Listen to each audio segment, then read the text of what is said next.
Office Devotions. I'm Reggie Kidd, and every Monday through Friday, I offer devotional observations on some portion of that day's readings for morning prayer from the Book of Common Prayer. I'm so very glad to be with you this Monday following the seventh Sunday after Pentecost. This happens to be year 2 of the daily lectionary, and this week we are in Proper 12. Our readings today come from Joshua chapter 24, Romans chapter 16, and Matthew chapter 27. In addition, Psalms 56, 57, and 58 are on tap. Sometimes in the daily office, a single verse stops you in your tracks. Today, a single thought from Psalm 56 invites reflection, that of God bottling my tears. You have noted my lamentation. You have put my tears into your bottle. Are they not recorded in your book? Psalm 56, verse 8. On the run from current King Saul, the future King David seeks refuge in a surprising place. David escaped from Saul and went to King Achish of Gath of Philistia. 1 Kings chapter 21, verse 10. David had to be pretty desperate to decide that, of all places, the safest place for him to seek refuge would be the home of Goliath. Gath had been the home of the Philistine champion Goliath, whom David had killed, bringing humiliating defeat to Philistia. Perhaps the fact that David now carries Goliath's sword, see 1 Samuel chapter 21, verses 8 and 9, makes David think Gath's king will honor him and provide him sanctuary. It turns out to have been as bad an idea as one might expect. The officers of Achish were unhappy about his being there. Isn't this David, the king of the land, they asked? Isn't he the one the people honor with dances, singing? Saul has killed his thousands and David his 10,000s? 1 Samuel chapter 21, verses 10 through 11.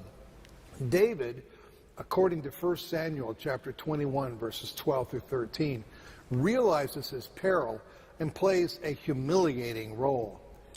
He pretended to be insane, scratching on doors and drooling down his beard, the psalm's superscription of David, a miktam, when the Philistines seized him in Gath, gives us the physical setting of the psalm. David writes while under custody as King Achish weighs his fate. The lamentation, an alternative translation of the Hebrew, is wanderings, and the tears receive their setting as well. Fear, anxiety, failure, disappointment, rejection. Ultimately, David is banished from Gath. Finally, King Achish said to his men, "Must you bring me a madman? We already have enough of them around here. Why should I let someone like this be my guest?" 1 Samuel chapter 21, verses 14 and 15. David is the remarkable figure he is because of the way he processes his stuff with such honesty and comes out with such faith in the end. Who can't relate at some level to David's tears? Who isn't in need of such faith? You have put my tears in a bottle, Psalm 56:8.